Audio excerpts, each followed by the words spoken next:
నీరు భూమిపై ఉన్న ప్రతి జీవికి జీవనాధారం. నీరు లేకుండా మనకు మనుగడ లేదు.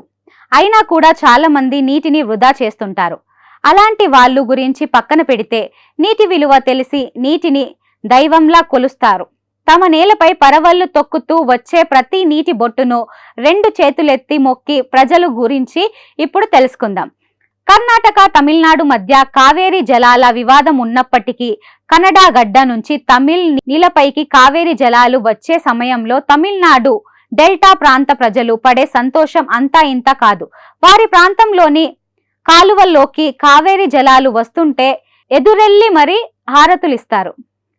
అమ్మా కావేరమ్మ తల్లి, మమ్మల్ని బతికించేందుకు, మాకు బతుకునిచ్చేందుకు వచ్చావా తల్లి అంటూ తమ ఆనంద బాష్పాలతో కావేరీ నీళ్లకు అభిషేకం చేస్తారు. నీరు అలా వస్తుంటే కాలువల్లోకి దిగి మొక్కుతుంటారు. ఈ తంతు ప్రతి ఏడాది జరుగుతూ తమ జీవితాలలో వెలుగు నింపి పంట పొలాలను సస్యశ్యామలం చేయాలని కావేరమ్మను వేడుకుంటూ ఉంటారు. తాజాగా ఈ ఏడాది కూడా కావేరీ జలాలు తమిళ్ గడ్డను తాకుతున్న తరుణంలో డెల్టా ప్రాంత ప్రజలు హారతులిస్తూ పూజలు చేస్తారు. ఆ దృశ్యాలకు సంబంధించిన వీడియో ఒకటి సోషల్ మీడియాలో వైరల్ అవుతుంది. నీటి విలువ తెలిసిన మనుషులు ఆ జీవనాధారకు ఇస్తున్న గౌరవం, చూపిస్తున్న ప్రేమ చూస్తుంటే కళ్ళు చెమర్చాల్సిందే.